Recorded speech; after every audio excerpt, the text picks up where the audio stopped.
Il fut un temps où la PlayStation 3, la Xbox 360 et la Wii dominaient le marché, sous la bannière de la 7ème génération de consoles. Une génération importante qui a transformé à sa manière l'industrie, en rendant le jeu vidéo plus accessible que jamais, par l'avènement du jeu multijoueur et le repoussement des limites techniques d'un côté, et par la reconnaissance de mouvements et la convivialité de l'autre. Une génération pleine de promesses qui a pu nous réserver de magnifiques mondes ouverts et probablement certains des FPS les plus influents du média. Mais ce changement brutal de paradigme de développement de jeux vidéo ne s'est pas fait sans difficulté. Avec l'évolution des pratiques, la course à la fidélité visuelle, la complexité systémique et l'arrivée progressive de la motion capture, les budgets ont explosé. Et pour certains, l'adaptation à ce nouveau monde du divertissement ne s'est pas fait sans quelques accrochages. Ce fut le cas des studios japonais qui avaient clairement perdu en vitesse sur PS3 360, ne pouvant pas tout à fait concurrencer les budgets de production occidentaux et suivre une industrie en plein changement qui voyait maintenant d'un œil dubitatif les directions artistiques plus atypiques. Après tout, pourquoi laisser parler la créativité et la diversité quand on peut se contenter de paysages ternes et photoréalistes? Et pour contrer cette perte de vitesse, les grands studios japonais se sont essayés à la collaboration internationale, afin de percer les mystères d'un marché mondial, et certains jeux créés à cette occasion sont de véritables ovnis, conçus par un choc des cultures des plus violents. Et ça tombe bien, car j'ai l'un d'entre eux sous la main. Venu tout droit d'une collaboration entre les Anglais de Rebellion Development, connus pour Sniper Elite, et Shinta Nojiri en tant que lead designer pour Konami, qui a pu faire ses armes sur une certaine licence du nom de Metal Gear Solid. Ce jeu, c'est Never Dead, et je pense qu'il caractérise à merveille ces projets nés d'un choc des cultures. Tout commence par une voix grave. Mais plus clairement, tout commence par une cinématique introduisant l'agent Arcadia confronté à un chien démoniaque et probablement l'un des chara-designs les plus génériques des années 2010. Une blague raveleuse plus tard, on enchaîne sur une autre cinématique dans un univers un peu plus fantaisiste où Bryce Boltzmann se confronte à un démon pour le moins haut en couleur. L'occasion de nous laisser la main sur le gameplay pour la première fois, porté par la musique Never Dead de Megadeth, spécialement conçue pour l'occasion d'ailleurs. Les collabs s'intensifient. Et je dois dire que le premier contact est un peu tiède. Le viseur est quand même sacrément lent. On finit l'intro en faisant tomber le boss. Retour à la case départ, dans un studio négligé où Bryce semble s'être laissé un peu aller. On comprend très vite que lui et Arcadia sont proches et qu'ils chassent des démons. C'est donc sans surprise qu'on va le faire tout le long du jeu. Très bien. Mais quelle est réellement la promesse de Never Dead finalement? Car c'est bien beau de chasser les enfers, mais on l'a vu à toutes les sauces. Eh bien la particularité de Never Dead, c'est de ne pas pouvoir mourir. Bryce est immortel et Konami a clairement communiqué sur cette capacité de démembrement qu'a le personnage. Ce pouvoir va bien entendu être au centre de la boucle de gameplay. D'ailleurs, le premier niveau intègre plutôt bien tous ces systèmes aux joueurs en imposant un rythme effréné. On apprend à détruire des objets, on assiste au premier démembrement et on utilise pour la première fois l'épée Butterfly et son maniement si particulier à base de L1 et de stick analogique droit pour une maîtrise totale de l'angle d'attaque, une sorte de Metal Gear Rising avant l'heure. Il y a aussi un système de timing pour augmenter ses dégâts, mais sincèrement, je n'y ai pas compris grand chose. C'est plus fun de s'acharner de toute façon. Les couloirs sont jonchés d'objets explosifs et vu le nombre d'ennemis à l'écran, il y a une forte incitation à se servir de l'environnement à son avantage. Parlant des ennemis, j'ai bien aimé leur design, vraiment singulier pour certains et qui dénote pas mal avec les visuels un peu plus réalistes du jeu. C'est des adversaires pensés pour le gameplay et ça les rend assez fun à combattre, vu qu'ils sont facilement lisibles. Par exemple, il y a les puppies qui sont globalement des chiens qui se contentent d'être agressifs, et les spoons qui ont des lames à la place de la tête et de grands mouvements circulaires tout en étant insensibles aux balles. En battant tout ce beau monde, on accumule de l'expérience qui permettra de déverrouiller des compétences. Enfin bref, de quoi personnaliser un peu la façon de jouer, d'autant plus que les améliorations sont nombreuses. Mais à quoi bon devenir meilleur quand on est immortel? Eh bien, on ne peut pas mourir, mais vos coéquipiers peuvent être mis à terre et il faudra garder un œil dessus pour ne pas voir de game over. Ce jeu, c'est un peu une mission de défense d'une dizaine d'heures. Mais j'ai omis de vous parler d'une petite bestiole qui vous causera quelques sueurs froides, le Grand Baby. Une petite boule ambulante qui n'attend qu'une chose, la perte de vos membres. C'est simple, il bouffe tout ce qui n'est plus rattaché au corps de Bryce, et s'il dévore sa tête, c'est un échec immédiat, car notre chasseur de démons vivra dans son estomac pour l'éternité. Et croyez-moi, voir cet écran bleu et n'avoir qu'une chance de survie, ça terrifie. Mais c'est l'heure du boss. Et quel boss! Avec son nez pointu et ses membres lui permettant de marcher au sol et au plafond, son design est toujours très fonctionnel. On comprend vite que son rêve, c'est d'être le champion de la montagne Glagla. Et j'espère que vous n'êtes pas sensible aux mouvements trop vifs, car ce combat semble durer une éternité, et la caméra est un peu la bougeotte vu l'impact de chacun des pas de notre ami. Mais il finit par rendre son dernier souffle et on rencontre Alex, un autre chasseur immortel qui ne cache pas une certaine fibre de tueur en série, et il disparaît. C'est quasi une fin de tournage pour lui, mais on y reviendra. Puis un petit passage au QG de la Nada pour le briefing de notre prochaine mission. Premier niveau est une bonne introduction, mais il dévoile aussi globalement tout le jeu. Passé ce cap, la structure n'évolue pas, ou presque. Chaque mission suivra globalement le même découpage. Cinématique, black potache, arène, énigme et un boss pour conclure tout ça. En soi, on est sur un shooter à la troisième personne classique dans l'idée et ça pourrait être très sympathique. Mais il y a un élément dont je n'ai pas encore parlé. Quasiment toutes les arènes reposent sur des nids qui font apparaître des démons continuellement. Et ça pose deux problèmes. Premièrement, quand on ne le comprend pas, les séquences semblent durer éternellement, d'autant plus que les nids peuvent être cachés. Ça m'est arrivé plusieurs fois de tourner en rond en début de jeu en me faisant décapiter au moins 15 fois par minute. Deuxièmement, une fois qu'on a compris ça, eh bien on met de côté les combats et on fonce vers les nids, ce qui casse globalement tout l'aspect compétence du jeu. Et en plus de ça, j'ai toujours pas compris comment la vitalité de ces nids était gérée. Tuer les démons ne les affaiblit pas, il y a aussi des orbes jaunes autour qui indiquent des points faibles, mais les exploser ne fait rien de particulier. Parfois je les blesse énormément, parfois il faut que j'enchaîne les coups pendant 30 secondes. Au final, la seule chose qui semble fiable, c'est d'utiliser des explosifs ou le décor. Ce qui n'est pas toujours possible. Et pour faire un petit aparté sur les décors, je dois dire que l'aspect technique du jeu est plutôt convaincant. On n'est pas sur le sommet de ce qu'a pu faire la PS3 en termes de fidélité visuelle, mais le moteur physique répond présent d'une très bonne manière, même s'il se retourne quelquefois contre notre cher Bryce. Les différents environnements sont pensés pour la destruction, et quasiment l'intégralité des événements visibles sont destructibles, ce qui inclut les murs, les bureaux, les vitres, les statues, tout. Le tout accompagné d'énormes nappes de fumée et de jets de débris plus ou moins importants, sans que le jeu n'en souffre techniquement. Ça donne une véritable sensation de puissance et de chaos, et même si ça peut être brouillon, eh bien c'est quand même sacrément plaisant de ne pas avoir un environnement figé. En dehors de la rébarbativité remarquée, Never Dead propose tout de même des idées plutôt sympathiques à première vue, mais qui en l'état ne le sont pas forcément. En commençant par la possibilité de détacher sa tête ou ses bras afin d'atteindre des plateformes inaccessibles, ou de détourner l'attention des puppies qui adorent la viande. Une fonctionnalité qui va être utilisée dans certains boss des premiers chapitres, comme cette grosse abeille invincible du temps qu'elle n'aura pas gobé votre bras. Ce qui vous permet d'activer vos armes à distance et de la détruire de l'intérieur pour révéler ses faiblesses. Trouve également la possibilité pour Bryce de se charger en électricité afin d'activer des systèmes, ou de littéralement s'enflammer afin d'agir en tant que torche humaine. Entre autres, quelques énigmes viennent ponctuer l'aventure, mais ça ne volera pas bien haut car les solutions sont révélées avant même que vous ne soyez en face d'elles, à l'instar d'un certain Horizon Zero Dawn aujourd'hui. Et malgré tous les éléments de gameplay rendus possibles par l'immortalité de notre héros, le seul et unique puzzle laissant une liberté totale n'en utilisera aucune particularité, pour se contenter d'un simple jeu d'interrupteur. Enfin, ce côté purement immortel laisse la place à une mission de protection envers votre coéquipière ou d'autres civils. En soi, c'est une idée intéressante. Mais encore une fois, en l'état, nos coéquipiers ne sont pas véritablement en danger. Ils peuvent subir des dégâts assez conséquents, puis une fois mis à terre, le compte à rebours est si permissif qu'il est possible de leur faire apprécier le contact du sol un petit moment. D'autant plus qu'aucune tactique n'est priorisée. Un appui sur carré et ça repart instantanément. La source de game over sera principalement les Grump Babies. Le jeu donne l'impression de lever des concepts très intéressants sans pour autant les exploiter en profondeur, ce qui semble être expliqué par des désaccords et incompréhensions entre les équipes de développement et l'éditeur. D'après Jason Kingsley, directeur de Rebellion Development, qui n'hésitera pas à dire à Eurogamer, au final, si quelqu'un vous paye pour danser, vous devez danser. Vous pouvez argumenter en disant que vous ne souhaitez pas danser de cette manière, mais s'ils vous disent de danser, vous avez à le faire. Super ambiance! Et cette tension, accompagnée peut-être de quelques limitations budgétaires, se ressent de plus en plus à mesure que l'histoire progresse. Mais avant de dévoiler des éléments un peu plus avancés, un petit décompte avant la partie spoil.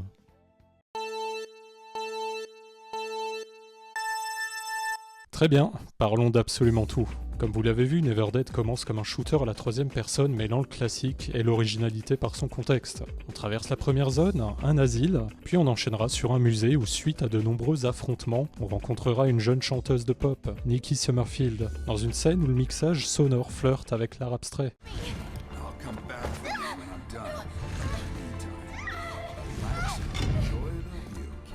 Ce niveau est l'occasion de découvrir que de nouvelles armes peuvent être ramassées, et intègre de nouveaux types de démons, plus un boss assez agréable, qui prend la forme d'une hydre et d'une abeille, dont j'ai parlé plus tôt avec sa mécanique toute particulière. Nikki Summerfield finit par être sauvée et conduite au commissariat de police, et quoi de mieux que de l'accuser de vol pour la mettre en sécurité. On pourra par la même occasion apprendre que par le passé, Bryce a vaincu le démon saugrenu. Mais pas de chance, car dans la mission suivante, les démons prennent d'assaut le commissariat et la pop star est en fuite. De nouvelles séquences d'action à travers les couloirs et les bureaux attendent nos chasseurs, mais aussi ce policier, bien trop calme à la vue de la situation. Le tout se poursuivra dans le métro avec l'introduction de Spoon armé de lance-roquettes et de harpies absolument immondes à combattre tant les armes manquent de précision. Très clairement, les mitraillettes sont quasiment inutiles. On croise également un Panda Bear, une sorte de colosse très agressif qu'il faudra attaquer dans la tête alors qu'il nous course. Ce niveau est aussi l'occasion de proposer une séquence assez atypique, dans le noir complet, où Bryce agit en tant que torche humaine, et qu'il faudra alimenter sans arrêt sous peine de ne plus rien voir. C'est assez amusant, même si quelques errances de gameplay peuvent être fatigantes, comme la fragilité excessive de notre personnage. Une sorte d'éléphant générant de l'énergie fait office de boss de fin de niveau, et c'est un peu particulier car je n'ai toujours pas saisi si je peux l'attaquer car son bouclier se décharge, ou si c'est parce que j'explose les charges qu'il génère à proximité. Mais enfin bon, il rend aussi son dernier souffle et laisse place au seul puzzle non assisté du jeu, qui je le rappelle, n'utilise absolument aucune capacité de Bryce. Quelle indignité. Dernier combat de masse pour la route, et quelques sales coups plus tard... Une pause bien méritée, avec une séquence assez intéressante qui coupe la routine, où Arcadia, Bryce et Nikki se retrouvent dans un appartement. Une séquence paisible, présente pour renforcer un peu la présence des personnages qui n'avaient pas eu l'occasion jusqu'à présent de se développer, le tout accompagné d'une musique bien moins trash, donnant une véritable sensation de paix dans ce jeu habituellement très bruyant.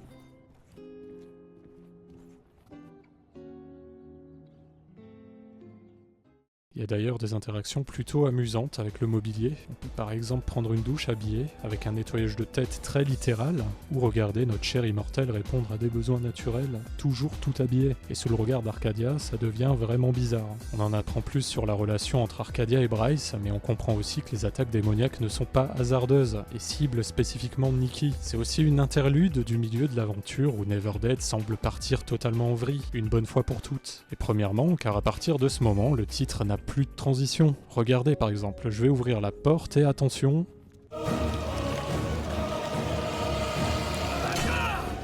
Donc on retrouve Bryce qui voit sa femme médium exécutée par Asmodai, le démon suprême, qu'il prive d'un œil au passage et le condamne à l'immortalité, un cauchemar qui hante ses nuits. Puis on reprend bizarrement dans l'appartement qu'on vient de quitter, avant d'enchaîner avec une scène dans un bar avec Sangria, cet étrange monstre vaincu par le chasseur durant sa jeunesse. Ce machin vert sous testostérone demande à Bryce de livrer Nikki à l'église, sinon, pas grand chose, il est immortel après tout. Mais nos protagonistes décident malgré tout d'emmener Nikki à l'église, et nous allons avoir droit à un nouvel environnement urbain avec une séquence typique sur un pont en plein effondrement et sa salve de taxi à esquiver. Et on constate sans mal que l'épée est clairement plus efficace que n'importe quelle autre arme du jeu. À force, on finit éventuellement à rejoindre une rue plus étroite. 2-3 ennemis découpés plus loin, on trouve une amélioration d'épée. Et c'est à ce moment-là que je me suis dit que les développeurs avaient abandonné pour de bon. Pas de description d'objet, juste une simple image et le bouton de validation. Plus austère, tu meurs. Il n'y a même pas d'animation spécifique. Et sincèrement, j'ai même pas vu de différence avec mon épée précédente, au point de me demander si je devais l'équiper ou non. On retrouve plus loin un Panda Bear, le colosse du poste de police, et il y a un peu de difficulté dans ces ruelles, avec l'introduction de nouveaux démons sauteurs assez terribles. Et si vous utilisez la mitraillette, ça ne va pas être une partie de plaisir, loin de là. D'autant plus que, rendu à ce niveau, se faire démembrer au moindre impact, ça commence à lasser. Bon, on se retrouve à enchaîner des couloirs, des ennemis, des couloirs et une phase de survie. Rien de particulier à dire ici, du grand classique. Et on arrive à l'église, enfin, sain et sauf. Dans la scène d'après, Nikki est attachée. Mais tout cela n'était qu'un piège, tendu à notre cher Sangria. Nikki est une médium et ses incantations le rendent vulnérable, donnant l'opportunité à Bryce de finir un travail vieux de 500 ans. Dans un combat de boss assez sympathique, malgré son classicisme, des moments de face à face couplés à d'autres où des vagues d'ennemis viendront vous agresser. Simple, assez efficace, même si l'agilité de Sangria peut poser quelques problèmes vu la lenteur de la visée. Un mécanisme sympathique est intégré à ce moment, la puissance médiumnique, en passant à travers les différents anneaux qui confèrent un boost d'attaque. Après la défaite du géant vert, Alex revient de nulle part pour achever notre cher culturiste. Puis retour au QG pour mettre Nikki en sécurité une bonne fois pour toutes. Malheureusement, le chef de l'agence est un traître. Toute l'agence est corrompue et notre jeune médium se fait kidnapper pour la résurrection d'Asmodai. Le jeu nous rappelle aussi que le lead designer est japonais. Et vous le voyez venir, un nouveau boss, le directeur dans un affrontement avec un postulat de départ intéressant. L'agence étant une entité démoniaque digérant l'intégralité de ce qui existe en elle, possède une structure organique et réserve un décor assez singulier. On est donc face à un ennemi qui est absolument immortel et en plus de cela, un compte à rebours est présent pour mettre un peu plus de pression à la situation. En plus d'être infesté de nombreux ennemis plus communs. La particularité de l'arène, c'est qu'elle est en constante rotation et que son occupant est capable de se mouvoir librement, quel que soit l'axe. Et pourtant, il ne représente pas une menace directe. C'est donc une sorte de grand puzzle où il va être nécessaire de détruire des sphères pour vulnérabiliser le boss temporairement. Une tâche qui s'avère plus complexe que prévu vu que la rotation de l'arène renforce des problèmes constatés tout au long de ce Never Dead. Chaque rotation nous propulse vers le bas, ce qui a une chance de nous démembrer totalement, donc il faut prendre le temps de reconstituer son corps sans cesse si on ne se prend pas un coup hasardeux. Et les Grand Babies sont là pour nous embêter plus que jamais. La caméra couplée à la faible sensibilité posera aussi quelques frustrations. On perd souvent le boss de vue et le suivre est parfois infernal. Ça tombe bien, c'est un démon. Plus sérieusement, on se bat aussi pas mal avec le décor, vu que Bryce va avoir tendance à s'accrocher partout. Et bien sûr, encore une fois, il faut favoriser l'utilisation du fusil d'assaut. Les pistolets ne font que peu de dégâts, le corps à corps est rendu quasi impossible et la mitraillette est toujours aussi nulle. Mais ce timer, finalement, met quand même bien la pression. On n'a pas envie de repasser par cet enfer, et chaque seconde de perdu est un coup à l'âme. Mais j'ai probablement terminé ce combat de la plus belle des façons, en tant que grand adorateur de suspense.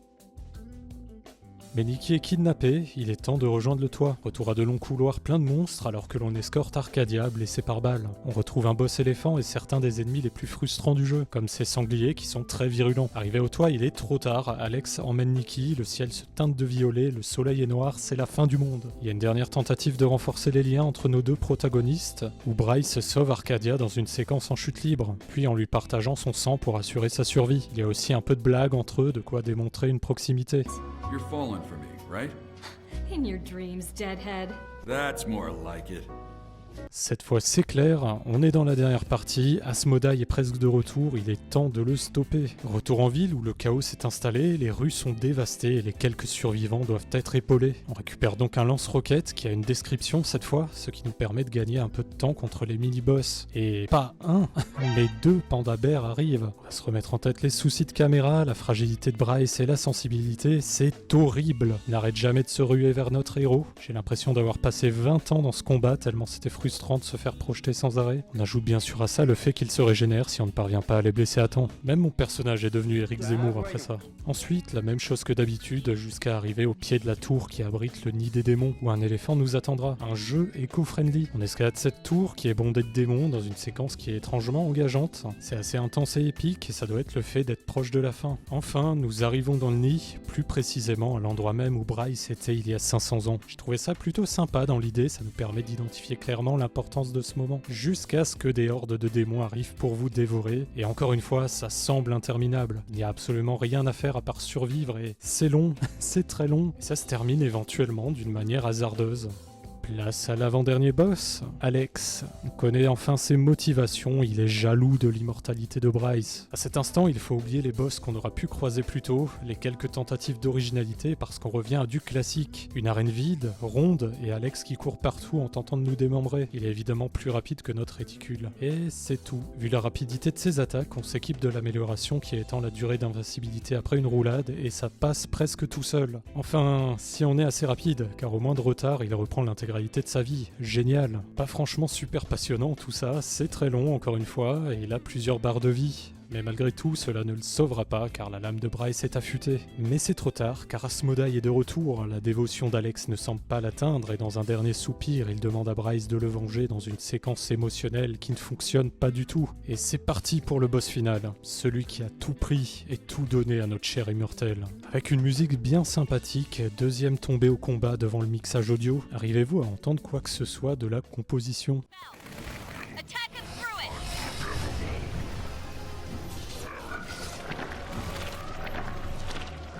La première phase est assez simple dans son fonctionnement, on reprend l'arène vue auparavant. Asmodai est massif et immortel, il va falloir se reposer sur les compétences médiumniques de Nikki pour le blesser, en tirant à travers les sauts magiques apparaissant aléatoirement dans la zone. Très vite de nombreux démons sortent de terre et éventuellement notre roi démon posera l'un de ses bras serpents sur le sol. L'occasion de se ruer vers lui avec notre épée favorite. Rien de bien méchant, mais il y a un problème. Asmodai va de temps en temps, quand l'idée lui plaît, fracasser le sol avec ses bras, ce qui donne lieu à un effet visuel à peine perceptible imperceptible qui démembrera Bryce instantanément à l'impact. Ça arrive de très nombreuses fois durant le combat et c'est sincèrement fatigant, surtout quand on est concentré sur tout ce petit monde qui grouille au centre. Il arrive même de se prendre la déflagration sans même toucher les ondes de choc. Survivons comme on peut et passons à la deuxième phase. Asmodai vient maintenant sur le terrain pour en découdre, mais ça reste un énorme monstre sans agilité. Le combat débute avec la perte de l'œil particulier de Bryce, ce qui ne fait absolument aucune différence, pas d'inquiétude. Cette deuxième phase propose quasiment la même chose que la première, une vague de démons et le roi qui agite son serpent.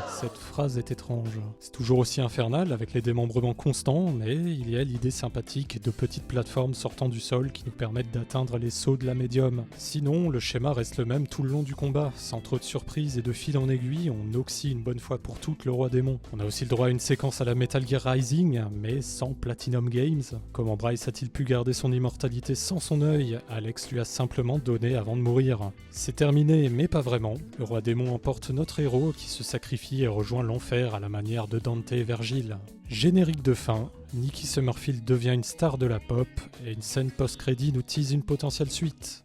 Bon.